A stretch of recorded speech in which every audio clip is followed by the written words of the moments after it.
Olá, eu sou Valéria Giglio Ferreira, psicóloga individual de casal e familiar. Eu gostaria de, nesse nosso encontro de hoje, compartilhar com vocês uma reflexão muito séria sobre a questão dos vícios, a dinâmica dos vícios, uma maneira de enxergar a dinâmica dos vícios e que para mim sempre fez sentido e continua a fazer, por isso que eu quero então passar isso para vocês como dica e reflexão. O que acontece com os vícios? Vamos começar lá da questão existencial. Na espécie humana, nós compartilhamos uns com os outros a questão das crises existenciais, sazonais. De vez em quando a gente tem uma crisezinha existencial e isso faz parte de estar aqui na Terra, de fazer parte, de estar nesse caminho terreno, né? Ocorre que quando vem a crise existencial, o que mais acalma o ser humano é a presença de um outro ser humano com o qual a pessoa se sinta vinculada. Por quê?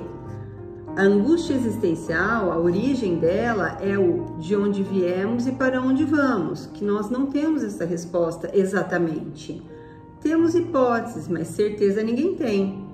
Mais ou menos nós sabemos o que estamos fazendo aqui. Pelo menos a nossa missão é descobrir isso e realizar isso.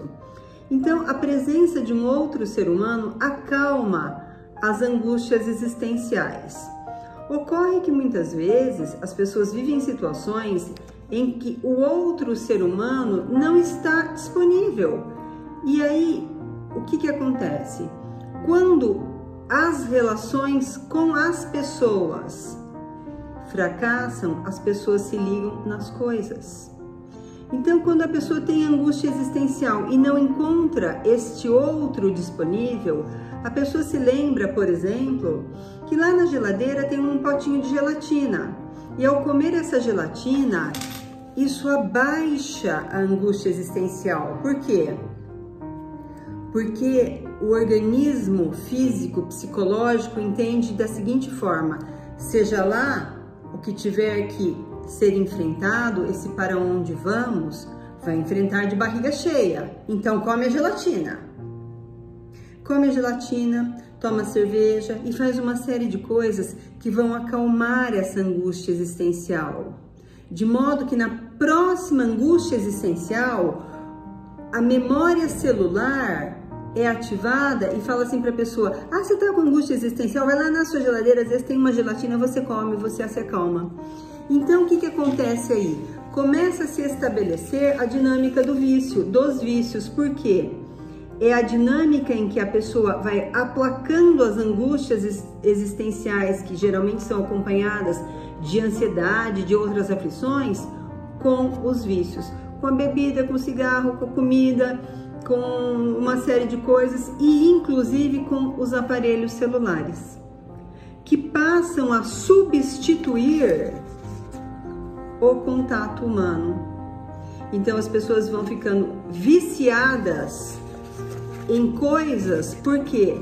Porque essas coisas, elas preenchem o vazio interpessoal, o vazio de relacionamentos que está se estabelecendo ali na vida da pessoa. Isso é muito sério. E por que os vícios tendem a ser tão fortes, tão poderosos? Porque eles têm uma característica potencializadora, potencializante, melhor dizendo, que eles são e estão disponíveis. A pessoa quer comer um pedaço de pão, ela vai lá no armário e pega o pão. O pão fala assim: agora não, deve ser, estou ocupado. Ó, peraí, depois. Agora não. O vício, o objeto de vício, ele geralmente é disponível. E a indisponibilidade do objeto de vício, a gente conhece, todo mundo sabe, o quanto que pode ser problemática, porque a pessoa quer porque quer aquilo. Mas na maioria das vezes, os vícios são coisas disponíveis. Eles não falam não, eles não criticam, eles não vão embora, eles não abandonam, eles não traem, eles estão sempre ali. Então, eles são potencialmente muito poderosos por isso. Porém, essa é uma solução disfuncional para as angústias existenciais, porque não resolve o problema existencial e cria muitos outros problemas adicionais. o que vai resolver o problema existencial é o contato com outro ser humano. Um contato significativo, verdadeiro, sincero, uma troca verdadeira e genuína. Esta é a solução para a questão. Tudo mais são soluções disfuncionais. O contato com outro ser humano significativo numa relação funcional é uma solução adequada para a questão dos vícios. Vamos pensar nisso e na hora que você perceber que está ficando viciado em alguma coisa, se faça a pergunta: eu preciso de mais um sanduíche ou eu preciso de um abraço forte, significativo, abastecedor? Eu preciso ir para o celular ou estou precisando de uma conversa sincera, tranquilizante e assim por diante? Fiquem com Deus. Um abraço.